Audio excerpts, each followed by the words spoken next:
हमको बाटी चटनी में उलझा के ये मलाई खाते रहे, अब इनके लोग साथ में मलाई खाते रहे। नवाज खान जैसे ऐसे प्रदेश में इनके लोग थे जिनको लेकर इन्होंने पूरे प्रदेश में लूट मचा दी। धर्म सबसे पहले, हम सब के लिए धर्म पहले, उसके बाद पार्टियां आती है।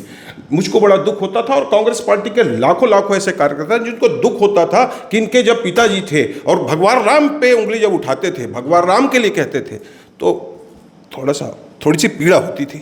मैं आरोप लगा रहा हूं, इन लोगों ने कार्यकर्ताओं के लिए बाहर में ताला लगा दिया था। कोई सज्जन कह दे, कोई कार्यकर्ता कह दे जिनसे इन्होंने प्रेम से बात किया हो, हर व्यक्ति को इन्होंने नीचा दिखाने का काम किया, हर व्यक्ति को तू तड़ाक बेरेस से ही बात किया इन्होंने। एक चना बेचने वाला दारू दुकान के सामने या किसी ठेले में चना बेचने वाला जो दिन भर में 500 रोजी नहीं कमाता है, उससे इन्होंने हफ्ता वसूली करी। भूपेश बघेल जी चुनाव हारेंगे, मैं ये कह रहा हूँ, एक जिम्मेदारी से कह रहा हूँ। नमस्कार, राष्ट्रबोध की विशेष पेशकश में आपका स्वागत है। मेरे बगल में जो शख्सियत बैठे हैं इन्हें आप पहचान रहे होंगे, चेहरा कुछ धुंधला सा को नज़र आ रहा होगा। वो वीडियो करीब 1.25 महीना पहले खूब वायरल हुआ था। नाम बताऊंगा तो शायद याद आ जाएगा आपको, सुरेंद्र दाऊ इनका नाम है।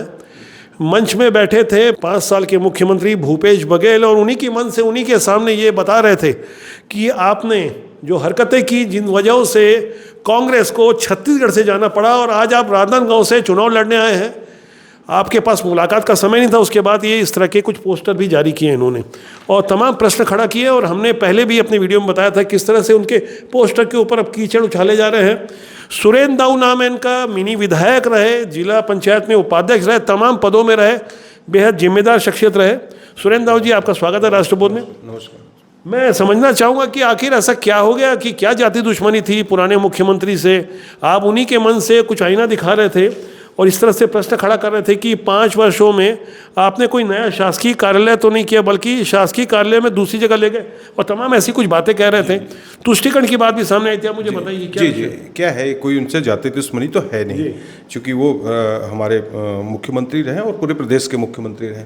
परंतु जब सरकार बनी तो ये सारे कार्यकर्ताओं को इस बात की उनसे अपेक्षा रही कि सरकार में आने के बाद ये लोग हमारे लिए कुछ करेंगे, अब प्रदेश की जनता के लिए कुछ करेंगे, पर इन्होंने किया नहीं। कुछ चुनिंदा लोगों को, मैं फिर कह रहा हूँ, ये जब हमको थोड़ा समय बीतता गया, 6 महीने साल भर जब सरकार में हुए तो हमको लगने लगा ये हमारी सरकार नहीं है, एक प्राइवेट लिमिटेड चला रहे हैं।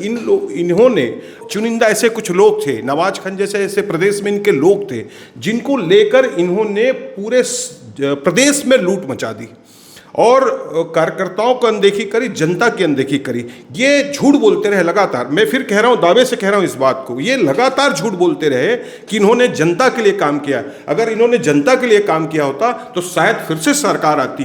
ये आपके इंतजार कर रहे थे कि मंच में मौका मिलेगा, शायद एक ऐसा मौके की तलाश में रहे हों। आखिर दिमाग में चल क्या रहा था कि अचानक आप इतनी बड़ी बात कह देंगे और उन्हीं के सामने, उन्हीं के मंच में उनको आईना दिखाएंगे? नहीं, ये पीड़ा हर कार्यकर्ता की पीड़ा है। आप कार्यकर्ताओं से मिले? अब तो आपको, मेरी जानकारी में अब तो आपको पार्टी से निकाल दिया गया है, बोलने की आपको सजा मिल गई है। आपके पोस्टर में कीचड़ उछाले जा रहे हैं और क्या क्या लग रहा है कि कहाँ और किस तरह के कीचड़ उछाले जाने वाले? ये इनकी भड़ास है। आपको याद होगा अभी न्यूज़ 18 का कार्यक्रम चल रहा था, दिल्ली से लाइव था।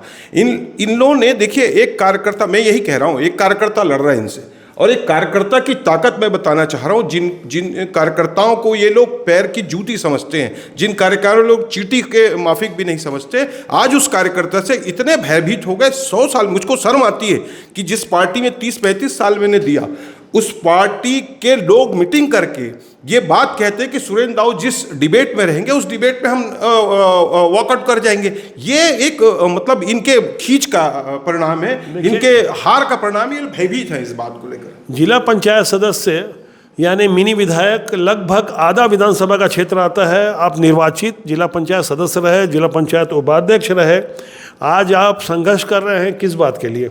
अब तो आपको निकाल दिया गया है, चुनाव का समय है और कुछ बातें, जो नई बातें जो चल करके आ रही है कि वाकई, जैसे भारतीय जनता पार्टी के प्रत्याशी संतोष पांडे प्रश्न खड़ा कर रहे हैं कुछ लोगों के लिए, जैसे आप भी कह रहे हैं, और आप में फ़र्क है कि उनमें और आप में वो नाम नहीं ले रहे, आप नाम नहीं ले रहे हैं, वो नाम लेके बोल रहे हैं। नाम आया जैसे मोहम्मद अकबर का, नवाज खान का, किसी सरजू टेकाम का, तमाम मैंने कुछ इंटरव्यू किए संतोष पांडे का, तो उन्होंने खुल के कहा।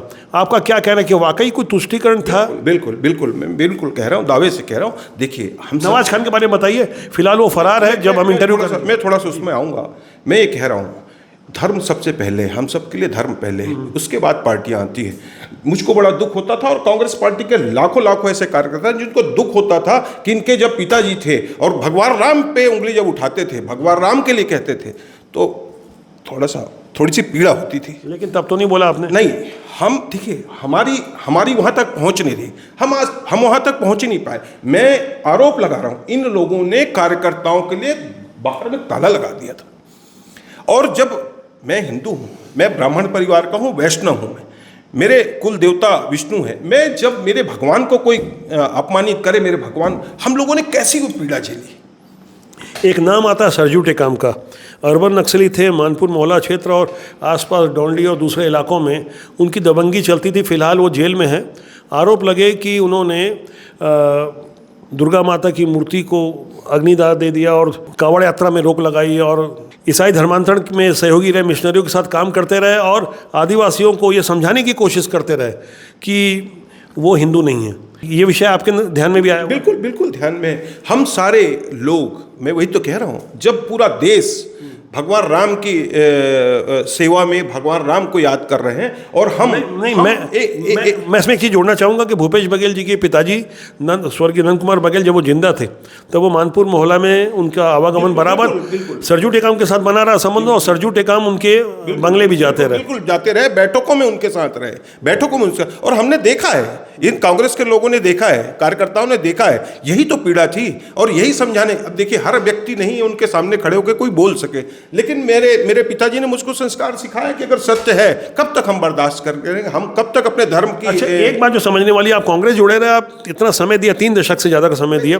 एक जो चेहरा गायब है यहाँ से, मोहम्मद अकबर, राजनांदगांव लोकसभा क्षेत्र में से कई बार निर्वाचित होते रहे, अभी हाल में हारे हैं 5 महीना पहले, तो वो गायब हैं। क्या लग रहा है, उनके गायब होने के पीछे क्या रणनीति, और क्या उनका चेहरा इतना ज़्यादा दागदार है कि भूपेश बघेल को नुकसान हो जाएगा? आपने मेरी वीडियो उस दिन देखी होगी, मैंने मंच से ये उल्लेख मेरा था, ये लोग जब आते थे शहर में तो शेर आया ऐसा नारा लगता था। मैंने कहा उस मंच से, बड़ी बड़ी फोटो लगी रहती थी, हम लोग तो थे ही नहीं, हम लोग तो पिक्चर। किसकी फोटो लगी थी पीछे? इनके नवाज खान की फोटो लग रही थी, अकबर साहब की फोटो। ये नवाज खान है क्या यार? अरे नवाज खान मेरी नज़रों में उस व्यक्ति की कहीं कोई अहमियत नहीं। इन्होंने अपने हेलीकॉप्टर में बैठा के उनको घुमाया। और मैं कह रहा हूँ, इसमें जोड़ रहा हूँ, ये लोगों को कहते थे गेड़ी चढ़ो, और ये अपने हवाई जहाज में खुद घूमते रहे इनको लेकर। ये हमको कहते रहे बासी चटनी आप खाओ। प्रदेश की जनता, हम लोग गांव के लोग हैं, हम लोग बासी चटनी हमारे संस्कार में है, लेकिन हमको बासी चटनी में उलझा के ये मलाई खाते रहे। अब इनके लोग साथ में मलाई खाते रहे, ये विडंबना है। और इसी कारण प्रदेश में इनकी और मैं तो आरोप लगा रहा हूँ, एक नहीं 10 बार। और मैंने इनसे कहा है कि मैं एक मतदाता की हैसियत से आपसे पूछना चाह रहा हूँ, मैं आपको वोट देना चाहता हूँ, लेकिन आप मेरे मन में कुछ विचार हैं, मेरे सवाल हैं, आप मान मंदिर चौक में आके जवाब दीजिए। लेकिन उन्होंने इनकी हिम्मत नहीं थी कि ये मानव मंदिर चौक में आते, बनिस्बत ये कि इन्होंने डिबेट से कांग्रेस को ही गायब कर दिया। कांग्रेस को प्रश्न से भागते हैं। मैं यही कह रहा हूं, इतना बड़ा नेता था तो उसको आपको सामने रख के क्यों ऐसा करवा रहे हैं, जबकि इन्हीं लोगों के पैसा वसूली में तो आरोप, ये तो एक ही निकला है, पैसा वसूली का आरोप, घोटाले का आरोप तो लग ही रहा है। और जो विपक्ष लगा रहा है वही आरोप आप लगा रहे हैं। आपका ऐसा नहीं लग रहा है कि आप कांग्रेस में रहकर कांग्रेस के खिलाफ में कोई गलत बात कह रहे थे? नहीं, कांग्रेस के खिलाफ नहीं है, ये व्यक्ति के खिलाफ बात है, ये व्यक्ति के खिलाफ बात है। लड़ाई व्यक्ति के है, भूपेश बघेल के खिलाफ लड़ाई है।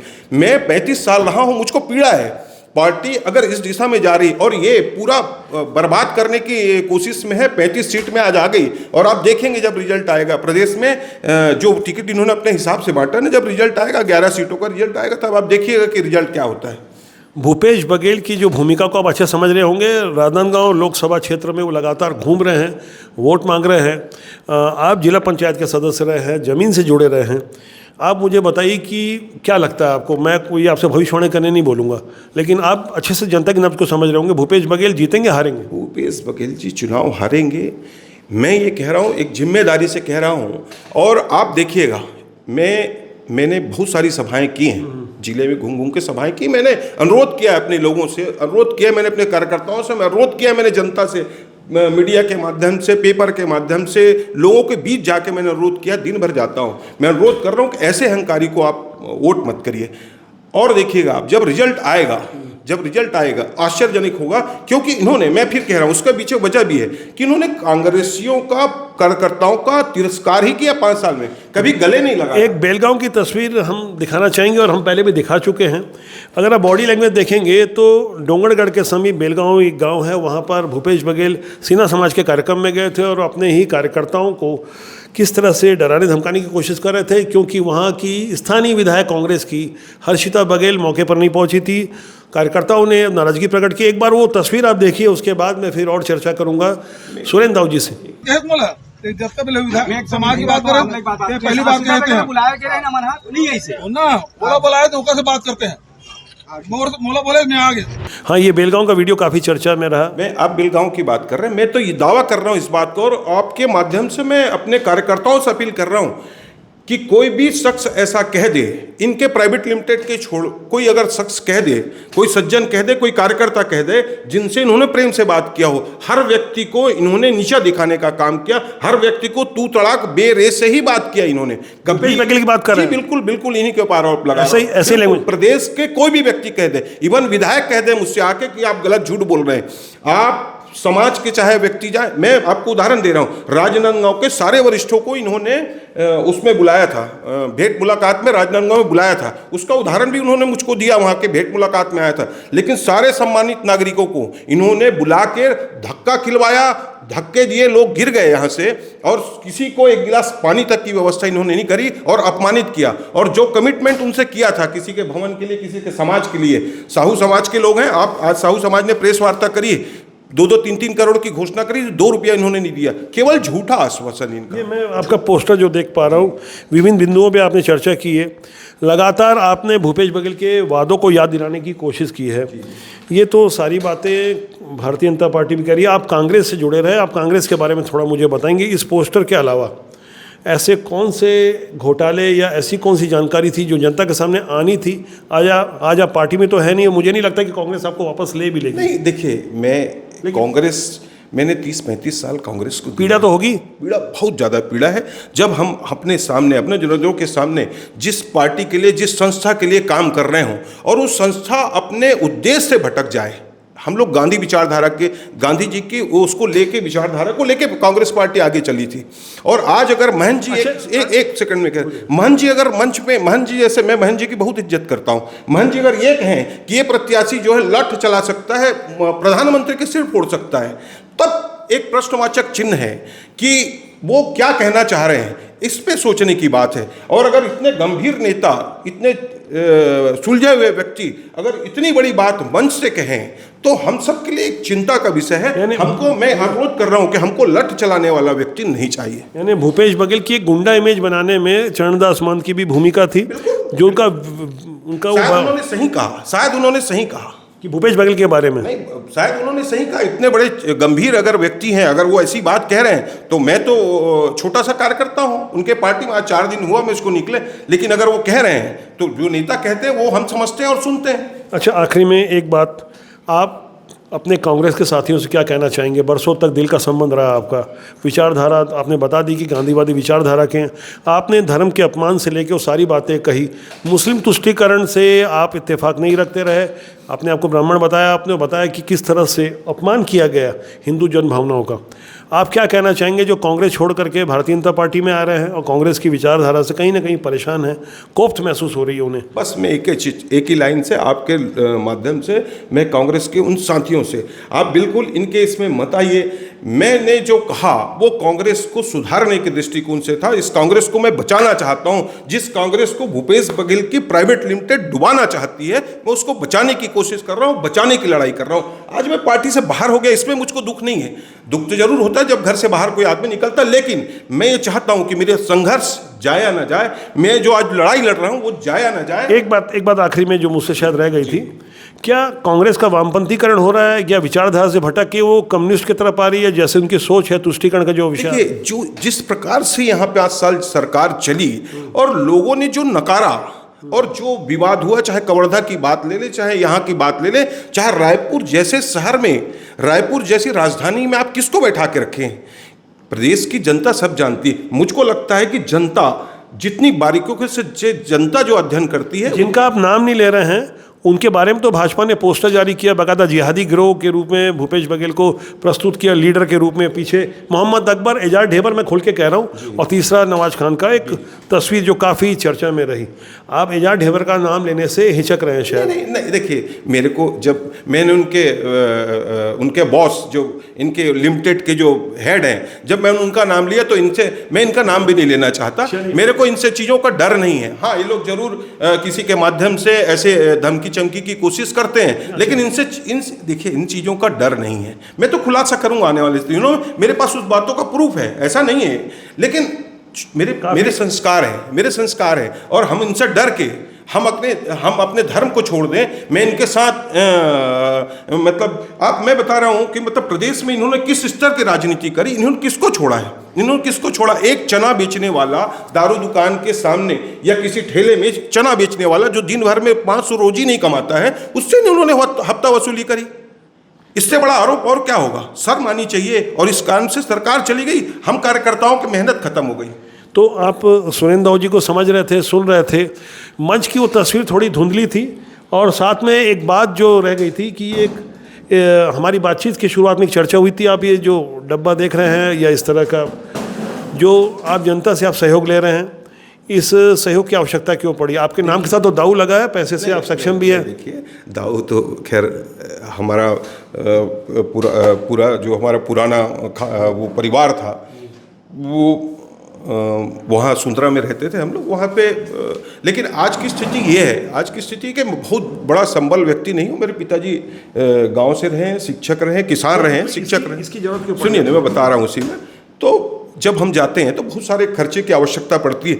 मैं ऐसा समझता हूँ, जो व्यक्ति इसमें मैंने दान की, उनसे अपील की थी, और ये बहुत कुछ इसमें लोगों ने दान किया, अपना खुद होकर दान किया। लोगों ने 500 रुपये इसमें डाला। अच्छा, क्या करेंगे इस पैसे? नहीं, इस पैसे से मैंने अपना जो मेरे उसका खर्चा था। किसका? पोस्टर प्रचार का? जो प्रचार प्रसार का जो खर्चा था, मैं यहाँ देखा, वो कीचड़ वाला पोस्टर भी देखा और पोस्टर भी देखे। राजनांदगांव में हम लगातार भ्रमण कर रहे हैं, समझने की कोशिश कर रहे हैं। तरीका है अपना अपना, और बातों को उन्होंने जो प्रस्तुत किया, राष्ट्रपति आपका तो जनमंच है, तमाम ऐसे विषयों को जिसका सीधा सरोकार आम जनता से होता है। राजनीति में काम करने वाले अच्छे लोगों को आना चाहिए, वरना राजनीति में बुरे लोगों का कब्जा हो जाएगा। जैसे हम बार बार कहते हैं, राजनीति बुरी नहीं होती, उसमें काम करने लोग अच्छे या बुरे होते हैं। कैमरा सहयोगी राकेश साहू के साथ मैं पवन केसवानी आपसे आग्रह करूँगा, चैनल को देखें, लाइक करें, शेयर करें और सब्सक्राइब करना ना भूलें। बहुत बहुत धन्यवाद सुरेंद्र दाऊ जी, आपका नमस्कार।